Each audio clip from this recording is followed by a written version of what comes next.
Hey everybody, Adam is here. Um,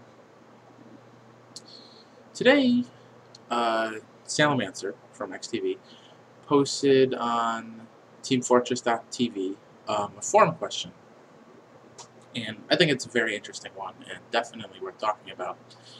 Um, he mentions that he's noticed considerable drop-off in viewership in his videos, and he suspects that the reason for this is because they're just too long. And people don't want to sit through and watch, 50-minute rounds of TF2. And he's proposed a solution whereby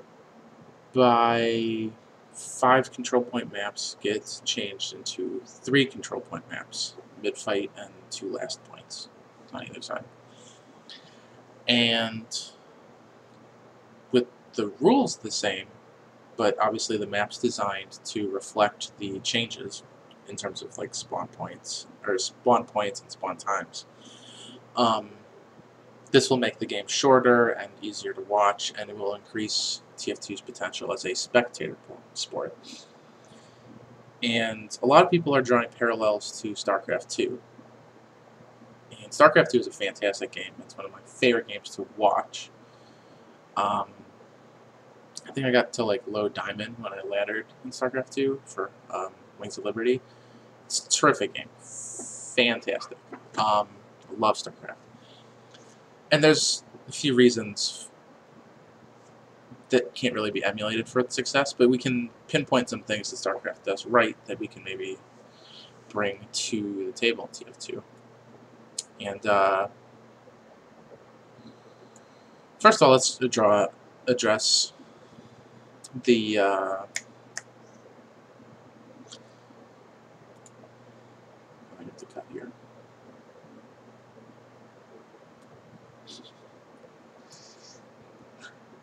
We're talking in a moment.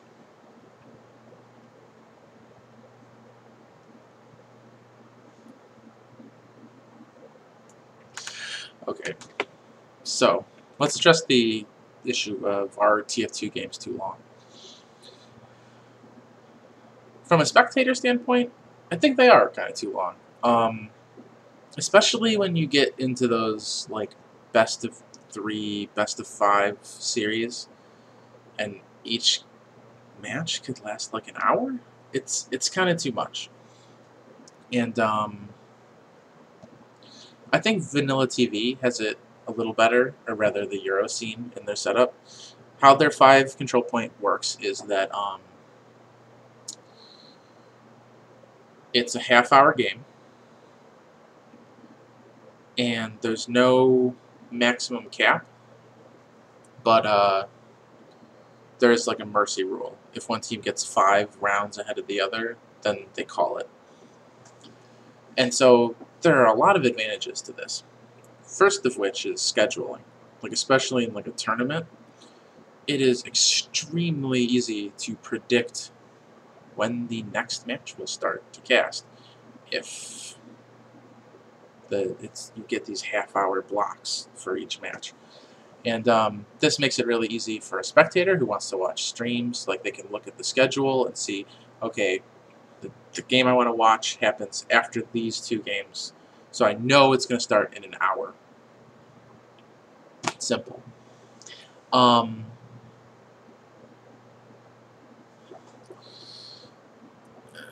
Half hour for a map though, and it might still be kind of too long.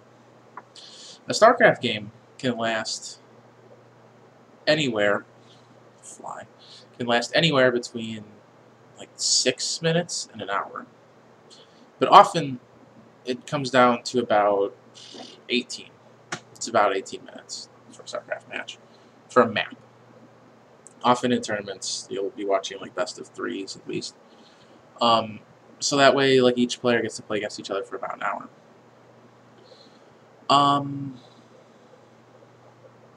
I think we could do that. I think we could adapt European and like StarCraft ideals. Like for 5 CP, I envision the ideal spectator arrangement would be 2 10-minute halves with, let's say, like a 3 to 4 mercy rule. It'd be really simple, like 20-minute maximum. I don't know. That being said, 3 CP, I'm not entirely opposed to the idea, but there are a few reasons that I would be hesitant about it. Because map design is really hard, first of all. One of the ideas was like, Sal is trying to balance this idea, talking about adjusting the spawn timers and adjusting the distances on the map. But the way 5CP is designed is kind of beautiful in its balance. One of the ideas was removing the Spire control point and just doing Badlands. Well, first of all, this is not a great compromise. Which forward spawn does the team that controls mid spawn out of? Second is kind of too far from last, and I guess midpoint is okay, but then you're just in position to hold mid if you die. And then all that territory between last base and mid, if you're trying to hold the choke point to mid, it's so far to run back if anybody slips by. It's gonna be, and then the spawn times, you wipe at mid, and so the enemy team is just gonna leave a scout and push to last. So the spawn times need to be faster. But then say you get into a stalemate and at last, and then defending team has this really fast spawn timer because it was necessary to get them alive in time to defend their last point. So now every time they die, they're going to respawn really fast, and then blue is going to have a really hard time pushing that last. And then blue is spawning so close to mid that red is going to have a hard time pushing mid at all. It's especially because the distance is so long, and if you cut that distance, the base is right next to mid, and then the defending team's spawn time has to be even higher. Sure, that territory's gone, but when you lose mid in the mid fight, the team is going to be right there on top of you. It's really, I think that there are generally 2 big fights in a round where the last push succeeds, because there's that second control point, and it's integral to the game's flow. But say I'm not taking account for nuances in between. I'm not a map designer. I don't know. I'm not a game designer in general. I don't do balance stuff. But I'm trying to. So let's say there is a way to make 3CP work. Are there other reasons not to do it? Well, I think the answer is yes. I'm saying there are reasons to do it too. If this will help simplify the maps, which is not terrific from a gameplay player's perspective, but from an observer's perspective, this makes it a lot easier to understand what's going on and to enjoy watching the experience. But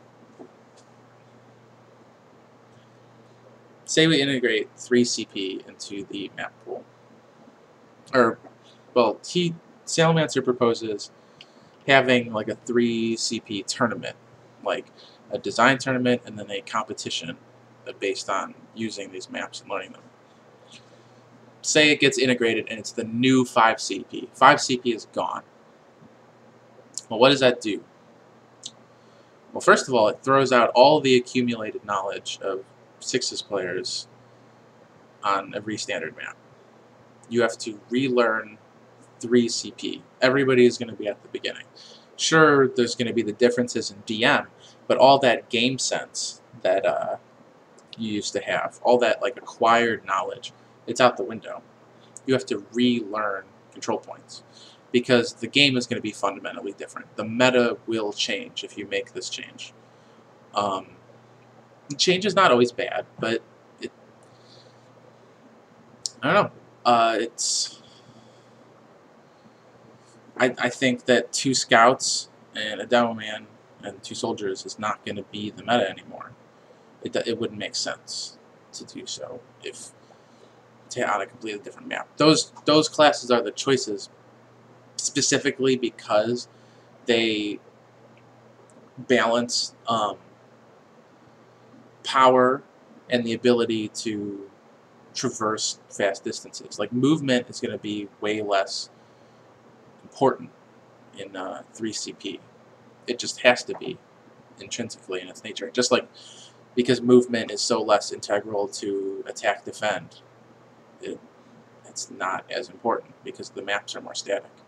And that's what 3 control points versus 5 does intrinsically. And I'm not saying running heavies and snipers is bad. It's fun change. But I would make the argument that possibly the skill ceiling is lower with those class restrictions. Well, it's not really a restriction. You could choose to run 2 scouts when the map is 20 feet long. The other thing, there's 2 other major problems that I have with this change that would need to be addressed in order to retain some sense of competitive nature and spectator balance. And going back to the StarCraft analogy, competitive StarCraft has 1 game mode. 1v1 conquest on faster. There's team games, but those are all played in 1v1s. Competitive TF2 has 2 formats, 6v6 and Highlander, which has 6 map types. Not 6 maps, 6 map types. Push, or 5 control point, Koth, payload, control point, attack defense, capture the flag, and now stand-in type control point, where there's 3 floating and you have to control all of them at the same time to win. Adding another map type is not going to help the game grow in terms of spectators. You could replace one of the map types, but I think this is a problem in general, not a problem that addresses or is addressed or will be fixed by this change, but I think that this issue is relevant and also is something that needs to be considered if we are going to be adding new map types or replacing them. TF2 is very hard to watch because of this reason, because from just complete spectator, no play whatsoever, you see that this is competitive TF2, and the last time you watched competitive TF2, there were these circles on the ground which people had to stand on, and now you're watching it, and there's a train that they're pushing, and now there's a briefcase that they're carrying around. Like and these games are so different that it's hard to understand what's going through the players' minds and what are they doing that's important, because it's different in these game types. And I'm not saying that we shouldn't have some game types. I'm not saying that it should be 5 CP or it should be 3 CP. I'm saying 6 is kind of a lot. And for the record, I like Capture the Flag competitively. I think that it's an interesting format and more dynamic than people give it credit for.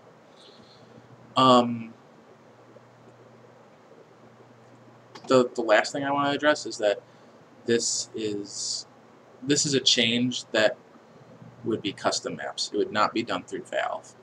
And to have a standard map type, because 5 CP is the standard for 6v6 anyway, to change 5 CP to 3 CP, make 80% of the competitive maps played in 6v6 custom maps, would alienate most players from the game. It doesn't make difference to spectators, but most of your spectators are going to be pubbies or low players.